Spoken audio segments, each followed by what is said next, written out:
this way.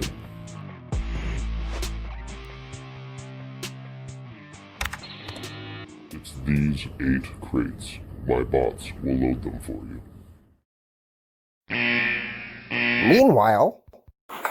Alright, well, it'll be a little bit while the bots get me loaded up, so, let's do some more Wolverine shit. Wolverine! Wolverine! I'm gonna tell you stuff about the Wolverine! Wolverine! Wolverine! Gonna learn some shit about the Wolverine! Okay, we had taken a little break in the middle to do a couple stat block readings, but when we had left off, young James Howlett had just manifested his mutant powers for the first time, and we had left it at a pretty tragic scene.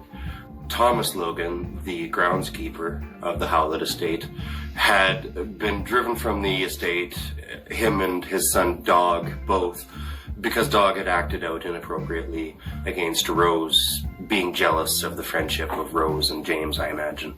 He ended up causing his father his job. Thomas got just pissed drunk and decided to storm the estate and come get Elizabeth, James's mother, and take her away, quite romantically. That doesn't go according to plan. By the end of it, young James has manifested his claws for the first time, using them to kill Thomas, just as he learns Thomas is his real father. John, his supposed father, is shot by Thomas. Elizabeth, his mother, not mentally stable to begin with. She, at the beginning of the story, is just returning home from a stay in the nut house. Ends up taking her life, using Thomas's shotgun to blow her head off. Dog, his face has been scarred by James's short little nubby itty-bitty baby Wolverine claws. And his grandfather banishes he and Rose from the estate. He basically just says, get the fuck out of here, you're not my grandson anymore, here's a bit of money, don't come back. And that's just what they do. They decide to find their way to a quarry in British Columbia, I believe. It's there that we meet some new characters. The first among them is Smitty. He's the foreman of the quarry. He's the one that runs everything. We also meet Cookie. He's exactly what you think he is. He's the cook for the camp. He's also a bit of a bully and steals shit from the other workers there and is generally kind of a fuckface. And by the end of the summer, James is starting to put on muscle. He's taken on the name Jim Logan, which he'll use for however long he's at this quarry. They're never really clear about that, but James grows up big and strong.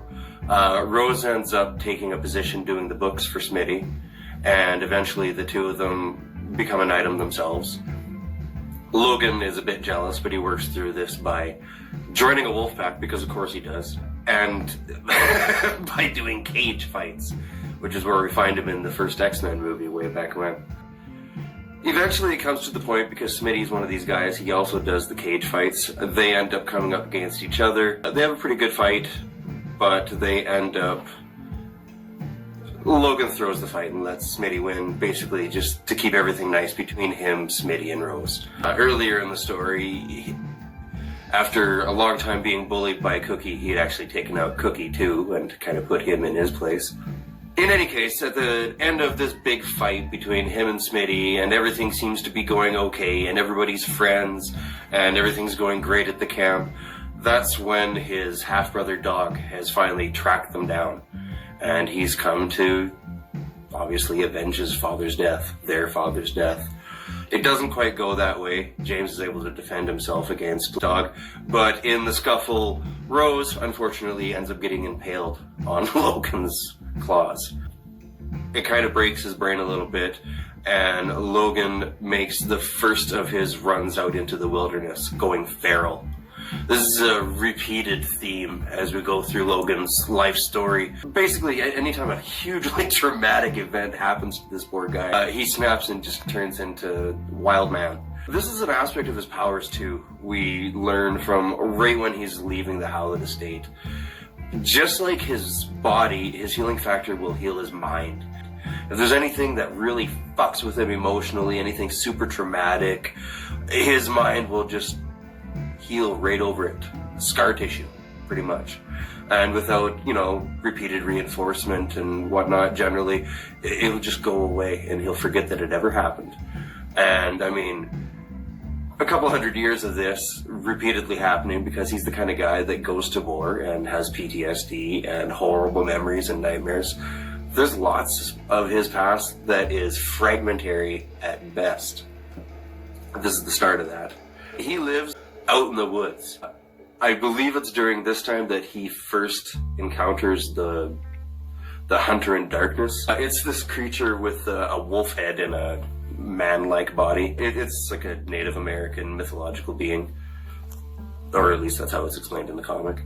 In any case, there's probably a few stories that come out of that. It's a huge chunk of time, but very few details.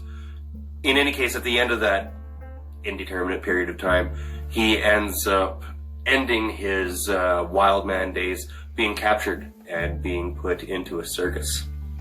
And that's pretty much where we end the first origin trade paperback for Wolverine, and the second one begins. And we will dive into that second one in the very next broadcast. Wolverine! Wolverine! I'm gonna tell you stuff about the Wolverine! Wolverine! Wolverine! Gonna learn some shit about the Wolverine! Later. Hey, Steve. Captain. I got your cargo here on time. I will stop by the shop with the SnickleFritz as soon as the bots get me unloaded here.